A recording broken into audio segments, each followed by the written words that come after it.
Matan Nine Nyaswa Tema. So, Matan Nine Piaba, so a Yanshi de Chenoma. Matan Nine Yadu Piaba, so Asasa Aya Matan Nine Ya, and Yashi de Tan Nine Yadi. That's all Matan Nine Yadi Twitch of Ladashi, Timpalo Pulu, so that people at 20. That's how much Chero. Matan Nine Chini Twitch of Ladashi Chai, Palo Ateshi, Shawnayam Lesura, Tinokopato, Apitima,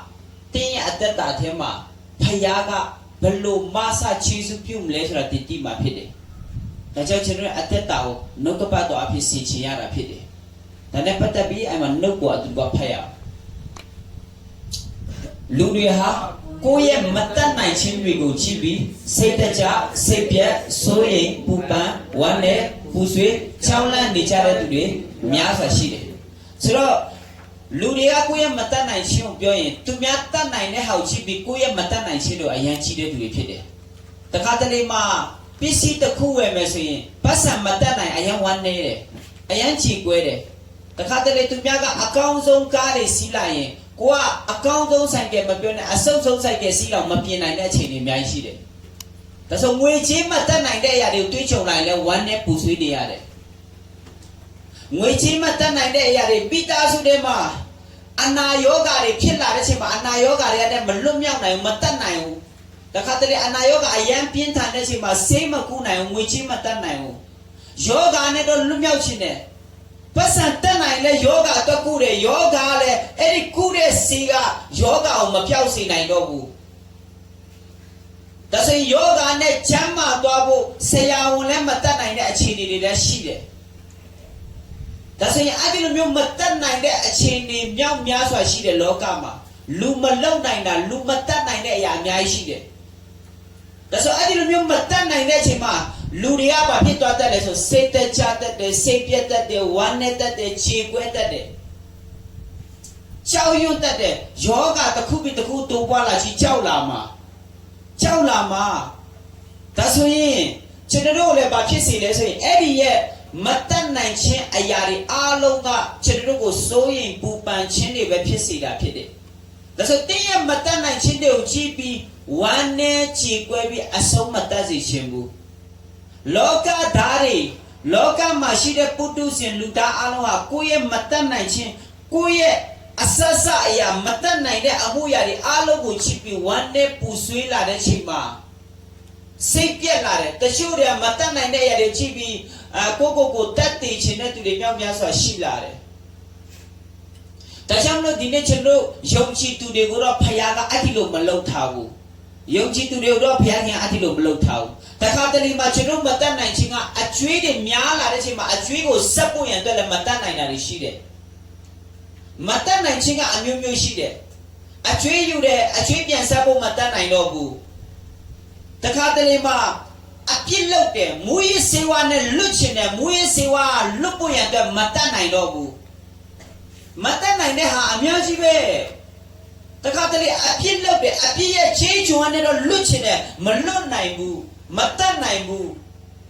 That's all Matan Nine, the Julia. Topikwa Malumio Nai met to Tuaro, hit the Loveni later, Gamba is there when I see it. Am I not Timatan Nai? Yonchi to Payata Midi, Temaga, Lumio Chishide. Amen. Matan Nai Chin Tegane, Palau Miamia Shini Basi, Payaga Lumia or Masa Nai Payapide. Amen. That's your generally at that tema. Beya de Deane Matan Nai Bule. Didn't say that just say be attention to Piaking out of Mishu. The Nepata be champa the by Payal. Joma can you ship Nasachabu to go Payal. Tomaraba, Naro Matan Naido Ayama, Winori, Masarabui, Naroni, Sutam Tindia time, Abe Sugo, Tauyamiu, Maticha, Doyare, Naro Sutam Che Amugo, no moment I know, Nitwa Champion, Winori, Samarabui. That's a chance of your lesson. Let's go out. Naro Matan Nine Yama Winori Masarabui. That's why the natural Matan Nine Ayari Alomo Masabo Payaga Tanshin or winning of Peter Rapide. Amen. Tanshin or winning of Peter, children may young to Mobu young to repeat it. ယုံကြည်သူဖယားသားသမီးတွေစိတ်တက်ကြစိတ်ပြတ်ဖို့မဟုတ်ဘူးတခါတလေမတတ်နိုင်တာများလာတဲ့ချိန်စုတော်မှမတောင်းနိုင်တော့ဘူးဘာတောင်းလို့တောင်းရမယ်လဲမသိတော့ဘူးဘာတောင်းလို့တောင်းရမလဲမသိတော့တဲ့ကြောင့်တော့စိတ်ပြတ်လာတယ်ဝမ်းနေတယ်ခြေကွဲတယ်ဘုရုနဲ့မှစကားမပြောချင်ဘူးဒါမျိုးတွေဖြစ်လာတယ်ဒီနေ့တင်းကိုအားပေးခြင်းနဲ့တင်းနဲ့ကျွန်တော်ရဲ့အသက်တာထဲမှာမတတ်နိုင်ခြင်းတွေတွေးကြုံလိုက်စိတ်သက်ချသွားဖို့မဟုတ်ဘူးမတတ်နိုင်ခြင်းတွေးကြုံလိုက်ဖျားရှိတယ်ဆိုတော့တိပုယံအတွက်အရေးကြီးတယ်အာမင်မတတ်နိုင်ခြင်းကိုမာစာမဲ့ဝိညာဉ်တော်ရှိတယ်မတတ်နိုင်ခြင်းကိုကိုကြီးပို့ရအတွက်ဝိညာဉ်တော်ပေးထားတဲ့ကျွန်တော်တို့ကိုဒါကြောင့်မလို့စဉ်းစားတာမစဉ်းစားတတ်တော့မကြံစီနိုင်တော့ဘူးဆူတောင်းတာဘာတောင်းရမယ်မမသိတော့ဘလို့တောင်းရမယ်မသိတော့စိတ်သက်ချသွားဖို့မဟုတ်ဘူးဝိညာဉ်တော်မဆာဖို့အစဉ်သစ်ဆောင်နေတယ်တင်မတတ်နိုင်တာတွေ့ကြုံရင်လေတင်အောင်နောက်တွေကိုအချီးချေထုတ်တော့ဖို့မဟုတ်ဘူးတင်ထဲမှာရှိတဲ့ဝိညာဉ်တော်ကိုအားကိုးလိုက်ုံပဲအာမင်ဒါဆိုရင်တင်းရဲ့အသက်တာထဲမှာမတတ်နိုင်ခြင်းတွေဘလောက်များစွာရှိနေပါစေတင်းဟာတတ်နိုင်တော့သူဖြစ်လာမှာဖြစ်တယ်အာမင်တင်းရဲ့ခွန်အားနဲ့တတ်ဆွမ်းတာမဟုတ်ဘူးတန်ရှင်တော်ဝိညာဉ်တော်တင်းကိုမဆာချေကြောင်းဖြစ်တယ်အာမင်ဒါနဲ့ပတ်သက်ပြီးအချောင်းရင်းကိုတွားခြင်းနဲ့ဓမ္မရာဆိုရင်စတုထစာဆောင်အခန်းကြီး၄အပိုက်ငယ်1ကိုဖတ်ရအောင်ပရောဖက်မျိုးသား၏မယားတယောက်သည်အေလိရှဲထံသို့လာ၍ကိုရောကျွန်းကျမ၏ခင်မောတေပါပြီကိုရောကျွန်းသည်ထာဝရဘုရားကိုယုံတည်တော်သူဖြစ်သည်ကိုကိုရောတည်တော်မူ၏ယခုမှကျွေးရှင်သည်ကျမ၏သားနှစ်ယောက်ကိုကျွန်းခံစေခြင်းကလာပါပြီဟုကျွေးချော်လေဇာတိတယောက်ကဘာလို့လဲဆိုရင်ပရောဖက်အမှုတော်ဆောင်ရဲ့ဇနီးတဲ့ဖြစ်တယ်ဘာလို့လက်ထက်မှာလဲဆိုရင်အဲ့ဒီညမှာအေလိရှဲလက်ထက်ဖြစ်တယ်အေလိရှဲလက်ထက်မှာပရောဖက်သူ့ရဲ့ဇနီးတွေကဘာလာပြောလဲဆိုအေလိရှဲကိုကျမရဲ့အမျိုးသားတည်သွားပြီကျမအမျိုးသားကပရောဖက်ဖြစ်တယ်ဖခင်အမှုတော်ဆောင်ဖြစ်တယ်သူရှိတော့ကအကျွေးတွေအများကြီးတင်ခဲ့တယ်အမှုတော်ဆောင်တော့အကျွေးတင်ခဲ့တယ်ဒါဆိုမတတ်နိုင်တော့အကျွေးယူခဲ့ပြီးယောက်ျားမရှိတော့ဘူးလေယောက်ျားမရှိတော့အကျွေးပြန်ဆက်ဖို့မတတ်နိုင်တော့ဘူးမတတ်နိုင်တော့သူလည်းမဆက်နိုင်တဲ့ချိန်မှာတားလျောက်လာသိမ်းသွားတော့မှာလာသိမ်းသွားတဲ့ချိန်မှာသူ့မှာကြံရမရောက်တခုပဲရှိတယ်သူ့ဝိညာဉ်ထဲမှာနိုးဆော်တဲ့အရာကဖခင်ရဲ့လူစီတွားရတော့မယ်သူ့ရဲ့အုံနောက်နဲ့လည်းမတတ်နိုင်တော့ဘူးသူ့ရဲ့မိသားစုထဲမှာလည်းဘယ်အရာမှမတတ်နိုင်တော့တဲ့ချိန်မှာနောက်ဆုံးသူ့ဝိညာဉ်ထဲမှာဖခင်စကားပြောတယ်အေလိရှဲစီတွားပွင့်အတွက်ဒါနဲ့သူအေလိရှဲစီရောက်လာအေလိရှဲကိုမေးတယ်ကိုရောရဲ့ကျွန်းကျမရဲ့ခင်မတည်သွားပြီအခုကိုရောရဲ့ကျွန်းကျမရဲ့ခင်မတဲ့ဖျားကိုယုံတည်တဲ့သူဖြစ်တယ်အခုသူရှိစင်မှာရှိခဲ့တဲ့အချွေးတွေအဲ့ဒီအချွေးတွေအခုလာပြန်တောင်းတယ်ကျမခင်မလည်းမရှိတော့ဘူးကျမသားနဲ့ကိုတိမ်သွားတော့မယ်ဘယ်လိုလုပ်ရမလဲဒါနဲ့အေလိရှဲပြောတယ်ဟုတ်ပြီဒါဆိုရင်နေ့အိမ်မှာပါရှိတယ်စီအိုးတလုံးပဲရှိတယ်โอเคဒါဆိုရင်ဟုတ်ပြီဟိုမှာသွားဘေးပတ်ဝန်းကျင်အိမ်မှာအိုးလက်တဲ့အိုးတွေတောင်းကအများကြီးငါးပါတဲ့ချမ်းသာလူကြီးတယ်လိုက်ပြောရအောင်အများကြီးငါးပါနည်းနည်းလေးငါးလာခိုင်းတာမဟုတ်တော့အများကြီးယူလာခိုင်းတာအိုးအလွတ်တွေယူလာခိုင်းတာသူ့အိမ်မှာစီအိုးတလုံးပဲရှိတာဒါနဲ့ဖယားလူပြောတဲ့အတွက်အိမ်ပြန်ပြီးအိုးတွေလိုက်ငါပြီးအိုးအလွတ်တွေကိုယူလာပြီးတော့မှအိုးတလုံးထဲမှာရှိတဲ့စီအိုးတွေဟဲကစီတွေကိုတွန်ထက်ခိုင်းတဲ့ချိန်မှာကျန်တဲ့အိုးတွေအကုန်ပြည့်သွားပြီးတော့မှသူတို့မိသားစုကကောင်းကြီးပြန်ဖြစ်လာတယ်ဒါဆိုရင်ဒီမိသားစုမတတ်နိုင်တဲ့အရာကိုဘယ်သူကပြန်မဆလဲဆိုဖယားကမဆတာဖြစ်တယ်ဒီနေ့တင်းရဲ့မိသားစုထဲမှာမတတ်နိုင်တဲ့အချွေးတွေရှိတယ်အဲ့ဒီအချွေးတွေကိုဖယားကမဆဖို့ရန်အတွက်တတ်နိုင်တဲ့ဖယားဖြစ်တယ်အာမင်တင်ဘယ်အစင်မပြေလဲအစင်မပြေတဲ့အရာအားလုံးကိုဖယားကမဆပြီးတတ်နိုင်တဲ့ဖယားဖြစ်တယ်တင်းကိုယေရှုပြုခြင်းတဲ့ဖယားဖြစ်တယ်တင်းရဲ့စာဝတ်နေရေးကိုလည်းကျွယ်ဝစွာထောက်ပံ့ခြင်းတဲ့ဖယားဖြစ်တယ်အဲ့ဒီလိုတွေ့ကြုံခိုင်းနေပြီဆိုရင်တင်းကိုဖယားကသူမဆမယ်ဆိုတဲ့အရာကိုတတ်တည်ထူနေခြင်းဖြစ်တယ်ဒါနဲ့အဲ့ဒီမှာအိုးတွေထဲမှာစီပြည့်သွားတဲ့အချိန်မှာအမျိုးသမီးကပြန်လာပြောတယ်အခုနအေလိရှဲကိုစီအိုးအလွတ်မရှိတော့အိုးတွေလည်းပြည့်ကုန်ပြီဘာလုပ်ရမလဲဒါနဲ့အေလိရှဲပြောလိုက်တယ်ဟုတ်ပြီဒီအိုးတွေကစီရှာ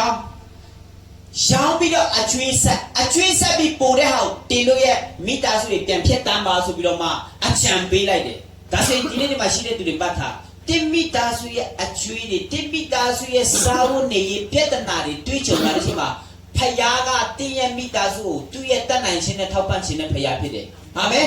တင်းရဲ့တတ်နိုင်ခြင်းနဲ့မတတ်နိုင်တော့တဲ့အချိန်မှာစိတ်တက်မကြပါနဲ့စိတ်မပြတ်ပါနဲ့တင်းကိုမာဆာမဲ့ဝိညာဉ်တော်ရှိတယ်တင်းကိုအကြံပေးမဲ့ဝိညာဉ်တော်ရှိတယ်တင်းနဲ့သူအာမင်တင်းနဲ့အတူအေမာနွေလဖယားရှိတယ်စိတ်တက်မကြပါနဲ့စိတ်မပြတ်ပါနဲ့တင်းကိုအကောင်းဆုံးဒီရဲ့မိသားစုလို့တင်းကိုမာဆာခြင်းနဲ့ဖယားဖြစ်တယ်ယေရှုပြုနိုင်တဲ့ဖယားဖြစ်ပါတယ်အာမင်ဒါကြောင့်စိတ်တက်မကြပါနဲ့ဘုရားတကယ်ချစ်ပြောလိုက်ပါစိတ်တက်မကြပါနဲ့အကျွေးဆက်ပေးမဲ့ဘုရားရှိတယ်အာမင်တင်းကိုတင်းရဲ့အကျွေးအားလုံးကိုပြန်ချအောင်ဘုရားလုပ်ပေးတတ်တယ်တင်းဘလိုမျိုးအခြေအနေပဲတွေးကြုံပါစေတင်းကိုမာစာမဲ့တန်ရှင်တော်ဝိညာဉ်တော်ရှိတယ်အာမင်ဆက်ပြီးတော့မှနောက်ထပ်တယောက်ချောင်းရင်တွားရအောင်မာကုခန်းကြီးကိုပိုင်းရဲ့16ကိုဖတ်ရအောင်အတူတူဖတ်ရအောင်လူစုဝေး၌ပါတော့သူတယောက်ကအရှင်ဘုရားအာရောနတ်အဆွဲခံရတော့အကျွန်ုပ်ဤသားကိုအထံတော်တို့ဆောင်ခဲ့ပါပြီဆိုတော့ဒီညမှာရှိတဲ့ချိန်မှာဘာတွေ့ရလဲဆိုရင်တရက်မှာယေရှုကအေဝလီတွိုင်းနဲ့လမ်းမှာဘာတွေ့ရလဲဆိုရင်လူတယောက်လူအုပ်ချတဲ့လူတယောက်ထွက်လာပြီးတော့မှယေရှုလာပြောတယ်ဘာလာပြောတယ်ဆိုရင်အရှင်ဘုရားတဲ့အာရောနတ်လိုက်ဆိုရအောင်အာရောနတ်အဆွဲခံရတော့အကျွန်ုပ်ဤသားကိုအထံတော်တို့ဆောင်ခဲ့ပါပြီအဲ့ဒီကာလမှာတေချာနာထောင်အဲ့ဒီကာလမှာသူတို့အထဲမှာဖျားမရှိသေးဘူးဖျားကအပြင်မှာရှိပြီးအလုလာလုပ်တဲ့ကာလဖြစ်တယ်ယေရှုခရစ်တော်လူစားတိခံပြီးတော့မှယေရှုခရစ်တော်အေဝံဂေလိလိုက်ဟောရင်းနဲ့အနာငြိမ်းပေးတဲ့အချိန်ဖြစ်တယ်ဒါနဲ့သူတို့ကမတတ်နိုင်တဲ့အမှုတွေတွေ့ကြုံလာရင်ယေရှုတတ်နိုင်တယ်ဆိုတာသိတဲ့အတွက်ယေရှုစီကိုလာတာဖြစ်တယ်။ဘာမတတ်နိုင်ဘူးလေအဲ့ဒီမိသားစုကသူ့တာကအာရောနတ်ဆွဲတာအာရောနတ်ဆွဲတဲ့အတွက်ကြောင့်လို့အဲ့ဒီအာရောနတ်ကဘလောက်ထိနှိမ့်ဆက်လဲဆိုရင်တေးအောင်ခဏတက်ခိုင်းပြီးတော့မှအဲ့ဒီညမှာဘာလို့ခိုင်းလဲဆိုရင်မီးနားမှာလဲလဲခိုင်းတယ်ရေထဲမှာလဲလဲခိုင်းတယ်မြက်မြက်တေးအောင်လုပ်တယ်သူ့ရဲ့သားကိုတေအောင်လုပ်တဲ့ချိန်မှာသူကယေရှုကိုလာပြောတယ်ကျွန်တော်သားကိုတေအောင်လုပ်တယ်ဒါနဲ့ယေရှုကပြောတယ်ဘလောက်ကြာပြီလဲညီတို့ခံနေရတာနေသားတယ်လို့ဖြစ်တာဘလောက်ကြာပြီလဲငယ်တော့အရွယ်မှာငယ်တဲ့အရွယ်ကလေးကဖြစ်နေပြီတဲ့ဒါဆိုရင်သူတို့မိသားစုတွေ့ကြုံခဲ့တာဝမ်းနေခဲ့ရတာချီကွဲခဲ့ရတာအများကြီးရှိတယ်ဘာဖြစ်လို့လဲဒီကလေးကငယ်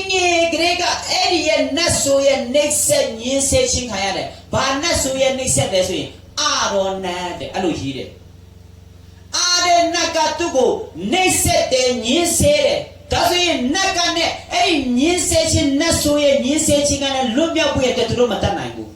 ။ဘာသူတတ်နိုင်လဲဆိုယေရှုတတ်နိုင်တယ်ဆိုတာသူတို့ကောင်းသိတယ်။ကောင်းသိတဲ့အတွက်ကြောင့်လို့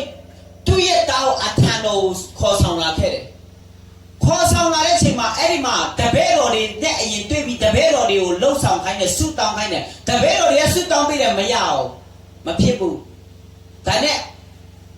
23 24ရောက်လာတဲ့အချိန်မှာကျမ်းစာချက်လောက်ဖတ်ရအောင်အငယ်23 24ယေရှုကလည်းတင်းဒီယုံကြည်နိုင်ကြတော့ယုံကြည်တော်သူဖြစ်ရင်ထပ်သေးသောအမှုတို့ကိုတတ်နိုင်သည်ဟုမိန့်တော်မူ၏သူငယ်ဤအဘဒီချက်ချင်းဟစ်ချော်၍